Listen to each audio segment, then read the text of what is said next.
الحمدللہ رب العالمین والصلاة والسلام علی سید المرسلین اما بعد۔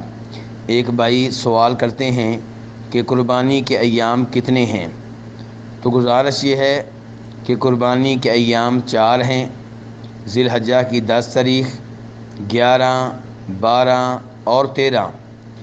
ان میں سے 10، 11، 12 کے بارے میں اختلاف نہیں ہے، لیکن 13 تاریخ کے بارے میں اختلاف ہے کہ یہ دن قربانی کے ایام میں داخل ہے یا داخل نہیں ہے۔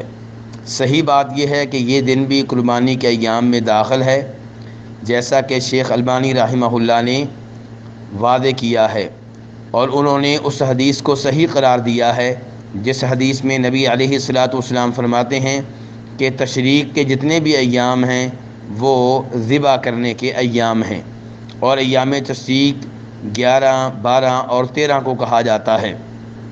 امام ابن قیم رحمہ اللہ نے بھی اس حدیث کو مضبوط ترین حدیث قرار دیا ہے، اور امام شوکانی نے بھی اس معاملے میں ابن قیم کی رائے کو اختیار کیا ہے، اور شیخ البانی رحمہ اللہ نے یہ بھی واضح کیا ہے کہ یہ بہت سے صحابہ کرام کا موقف ہے۔ تو اس لیے صحیح بات یہ ہے کہ قربانی 13 تاریخ تک کی جا سکتی ہے، لیکن بلا وجہ 13 تاریخ تک لیٹ کرنا مناسب نہیں ہے۔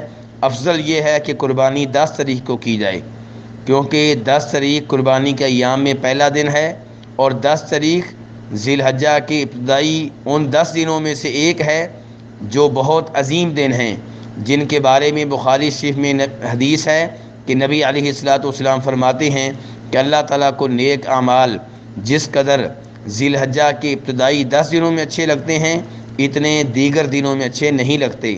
اس لحاظ سے ہر مسلمان کو چاہیے کہ ذی الحجہ کی 10 تاریخ کو قربانی کرنے کی کوشش کرے۔ اگر یہ ممکن نہ ہو تو 11 اور 12 کو کر لے، اور اگر ان 3 دنوں میں کسی وجہ سے نہ کر سکے تو انشاءاللہ 13 تاریخ کو بھی قربانی کی جا سکتی ہے۔ واللہ تعالی اعلم۔